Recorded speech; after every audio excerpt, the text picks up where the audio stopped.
topic today is the swordsmith Kajihei, who went down in history as a famous faker of swords and signatures. And just to start with, I want to start with what kind of scenarios of Kajihei we are facing. So first, either you have an unsigned, old, must not be old, but an unsigned blade to which a fake signature was added. And the second scenario with Kajihei is you just make a new blade from scratch and then add the signature which smith you try to emulate. So when it comes to Kajihei, many of you may have heard the name. He was active late Edo period, Meiji era, but surprisingly, as many fakes are around by him, we don't know that much about the person himself. So what do we know about Kajihei? First, we know his real name. His real name was Hosoda Heichiro. We know that he was born in the town of Kashima. I'm gonna show you in a minute where this was. We know that he trained with Naokatsu, who was the son-in-law and successor of Taikei Naotane. So he was from the Naotane school. We know that he signed his own works with the name Naomitsu. We also know that he used the art name Soryushi, which means literally translated the son of the double dragon. And we know that he lived at least, from signed works and reports, we know that he lived at least until Meiji 30, 1897. So here you have the town he was from, Kashima, and it's about, I think, 50 miles northeast of Edo. So here now come the first second-hand information we have about him. It is said that his family, Kajihei's parents, were related to the local shrine, the Yushima Shrine, and that they were pretty wealthy and had some official function there at the shrine. And some of you might know that the Yushima Shrine is dedicated to the patron saint of the martial arts and was therefore well revered among samurai. So the tradition of Kajihei's family being wealthy makes sense, because if you want to become a swordsmith, it is not as easy as it sounds. Also, we often heard these romantic stories that a young boy or teenager shows up at the forge of a master and asks for weeks till he's accepted as a student, but I don't say it was not the case, but it's rather the exception.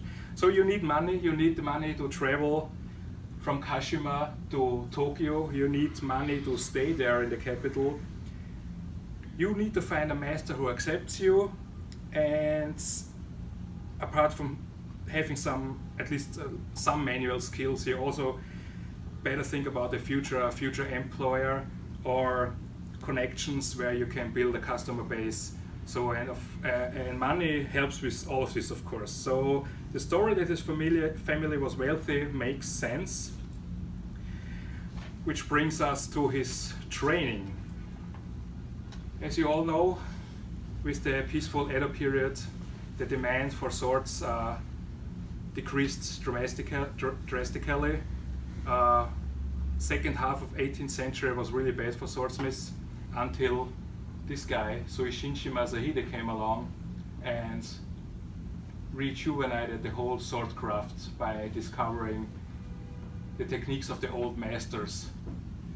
So with Suishinshi Masahide creating this momentum, and as we have seen at the last lecture, that foreigners show up at the coast of Japan in the early 1800s, and also with the troubles that Bakufu, the shogunate, had, everyone knew that something's gonna happen. So people were hiring swordsmiths again, and everyone was arming themselves.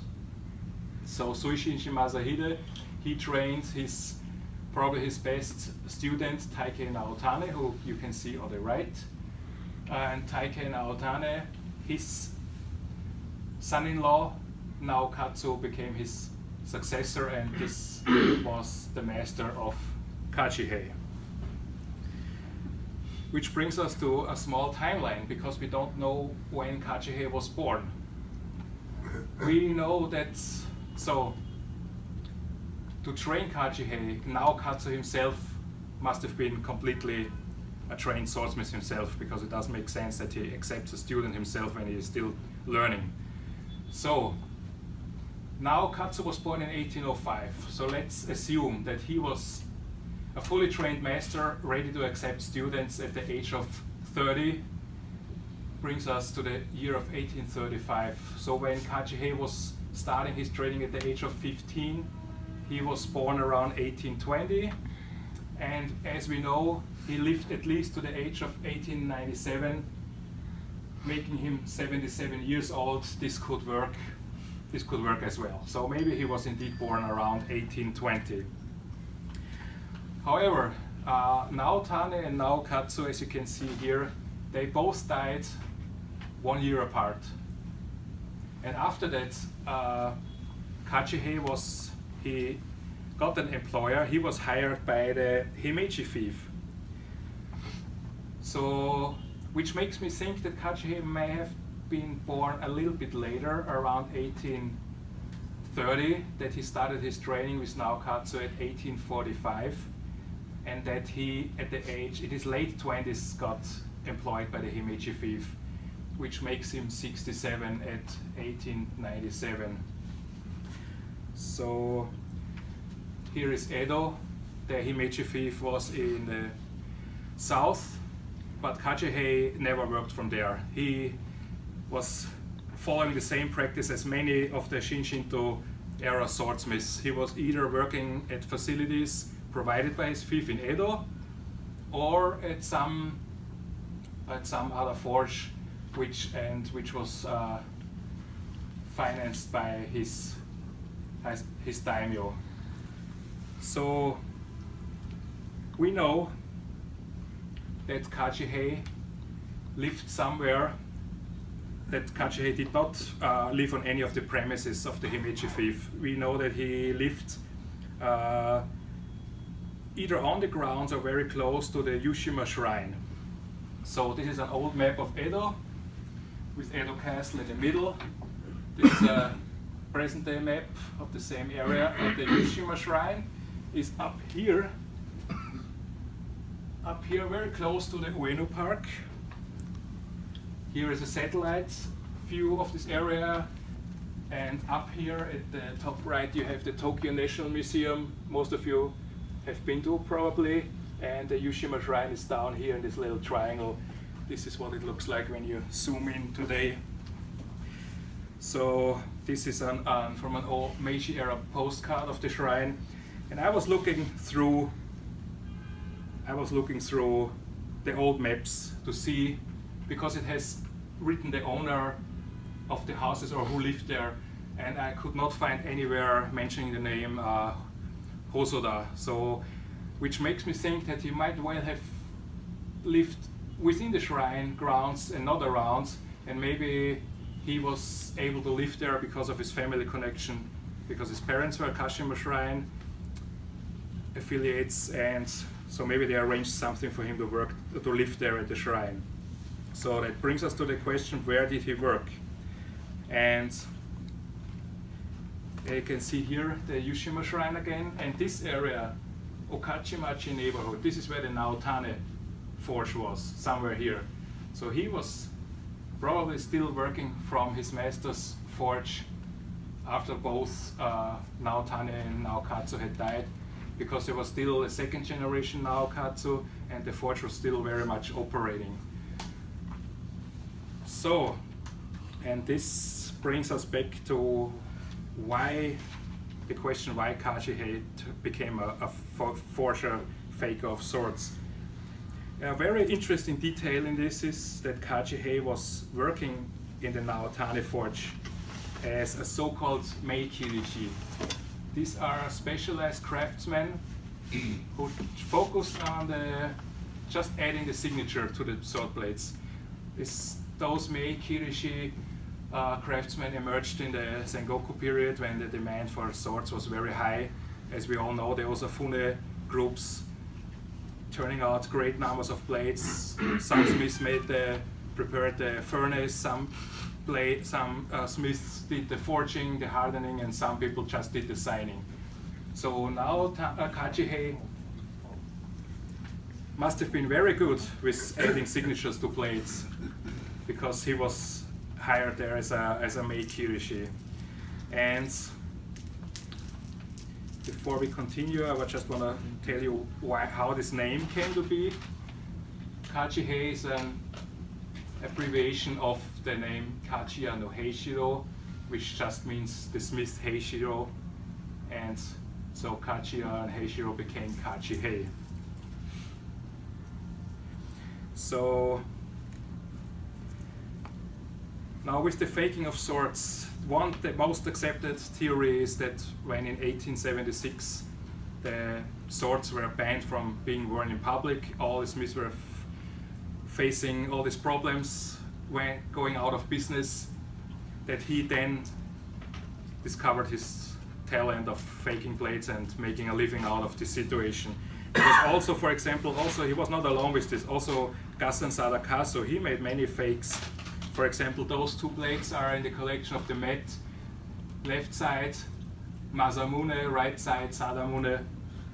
Of course, brutally obvious Gimei. But so Kajihei was not alone. A lot of smiths continued to make a living by making fakes.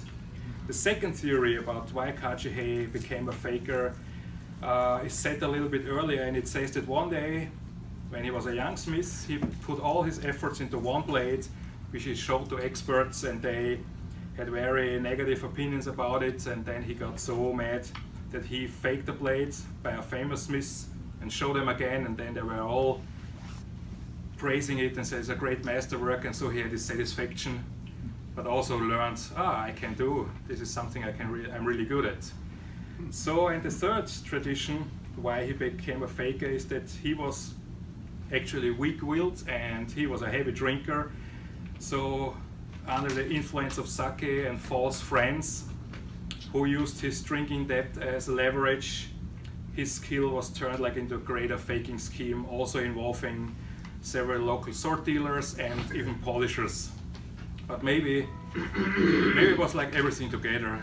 Maybe as a Mei Kirishi, he was an expert of the chisel, and maybe people asked him once in a while to add a gimei to one of their swords to sell it for a higher price. And maybe he was indeed hanging out with the wrong crowd, and everything went to his faking venture from there.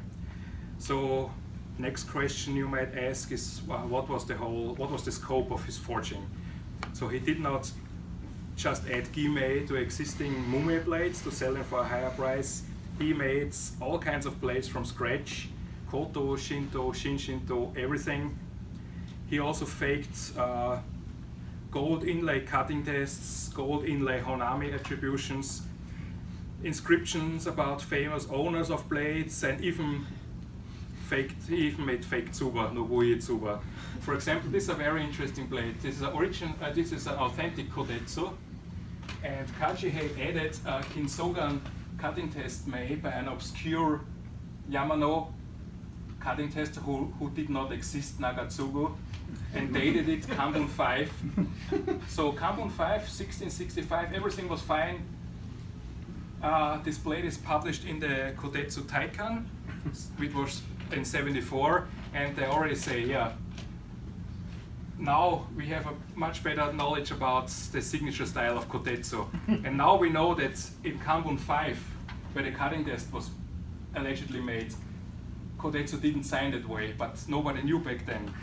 And the interesting thing is, when after this blade was published in the Kodetsu Taikan in 1974, someone was messing with the gold inlay again, made it Kanbun 10, that it matches the signature, and that way it passed Chuyo in 2004. So Kajihei was really obsessed with Kotetsu. This was that's from his own notebooks. He really started the signature of Kotetsu from originals. And he was also the early adopter of real Oshigata as we make them today, with actual rubbings. Because up to the late Edo period, tanks were made like this. They were traced, and then the signature was just added with the brush. So this is really doesn't give you a good feel to detect Gimei. So Kajihei was one of the first who made real Oshigata as we do them today. And it's an interesting thing, he collected 65 Kotetsu rubbings and made a little book first, a little booklet called Kotetsu Oshigata Collection. And then also he made rubbings of his own fakes and slipped them in. So he further confused everyone by what is real and what not. So, but this mess that he created had a good side, of course, because it really pushed Kotetsu studies after all the experts and dealers and collectors were fooled. So everyone was studying Kotetsu after Kajihei's mess, and in the early 1900s there was the saying that only 4 out of 10 experts can detect a Kotetsu Gimei by Kajihei, and only 1 out of 10 experts is able to spot a fake Kinsogan Mei by Kajihei. It has improved, of course, but he was really good at faking Kotetsu. But that said, this is 2 pages from the enlarged Kajihei Oshigata collection, for example. Those are like authentic. This is like a Gimei, Kagemitsu Gimei. This is a Kotetsu Gimei, but this is an authentic Nosada, where he added an owner and a date to the other side. And also, there are several Gimei here, but also you have to be very careful with this Oshigata collection, because he mixed authentic works in his own forgeries, and it's like a big mess. But Kajihei, although he was perfectly capable of creating a almost perfect Gimei, he developed a little habit in his strokes. For example, his horizontal strokes thin a little bit in the middle. He did not end the strokes the way the originals were ended. So people think maybe really he had a bad conscience and he wanted to slip in a little bit the possibility for experts to be able to detect his Gimei. So that's one theory, or he was really not able to fake them that perfectly. So I want to show you 2 plates that he made under his real name, Naomitsu. All late Edo period, before his forging started. KO2, 1866. And the other one is signed in cursive script with his art name Soryushi Naomitsu. But he still got orders under his real name after the Meiji restoration. For example, this blade for a Western style dress swords was ordered by a high-ranking officer at the Metropolitan Police Department. And interesting thing is he had his name is actually engraved on the other side of the dragon, and the engravings were done by Tsukada Shukyo, whose father-in-law was also a Naotane school guy.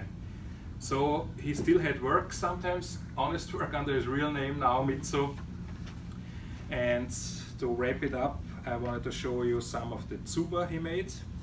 So he made, as the Naotane school in general, as you might know, he made Nobuie style, Yamakichi style copies, or homages.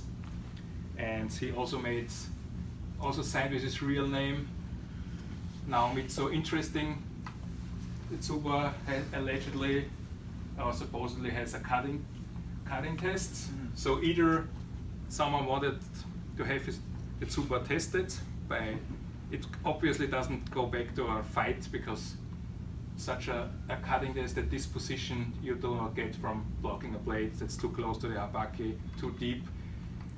So it was obviously laid on the ground and someone cutted it, tested it, or as Kajihei, he could totally just engrave this cut to look like a fake test cut.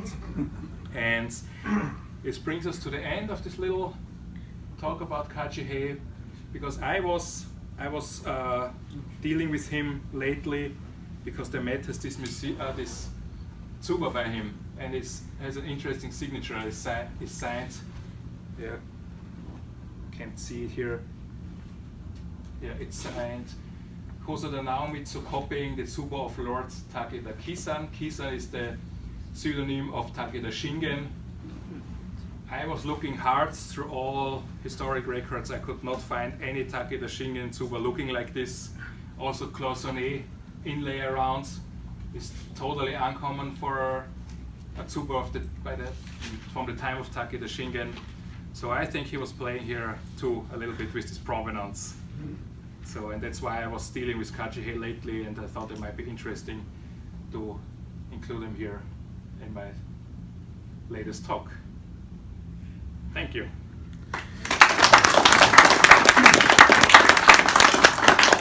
Markus, how was he discovered?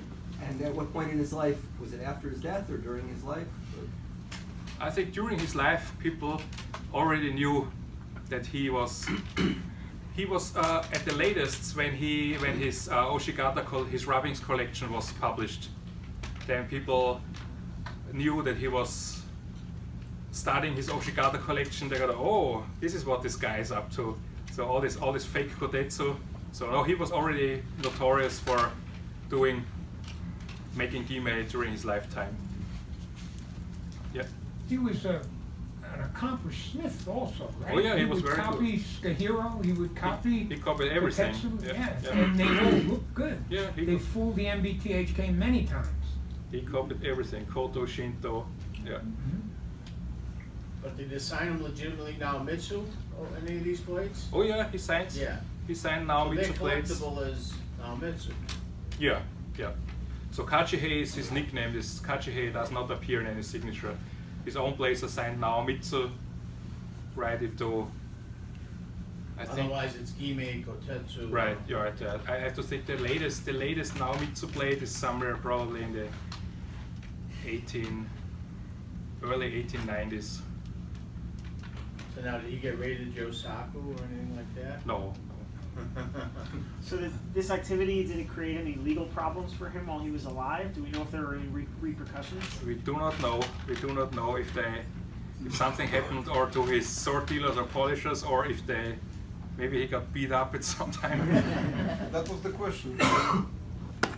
For who he was painting this? For the dealers or for the? It's most what likely was the reason? For the tourists. Or? No, it's most likely for the dealers. That they somebody actually asked for particular copy. Right, and then paid him, and then sold the blade, because this was the time when kotetsu really took off. Right before Kiyomaru became so famous. So kotetsu was like 10 times the price of everything else in Shinto. The two examples of Gasan Sadakazu that you brought up. Yeah. Obviously, we saw, was it Masamune and Sadamune Yeah. Gimes. How about the style of the blades themselves? Were they made as Masamune and Sadamune, or was it Gasan Sadakazu style with just a gime? No, they were made Masamune and Sadamune style. Nambokusho, white, Okisake, Chikei all over. Yeah. And those blades are at the Met? Yep. Interesting. Thank you. Okay, thank you.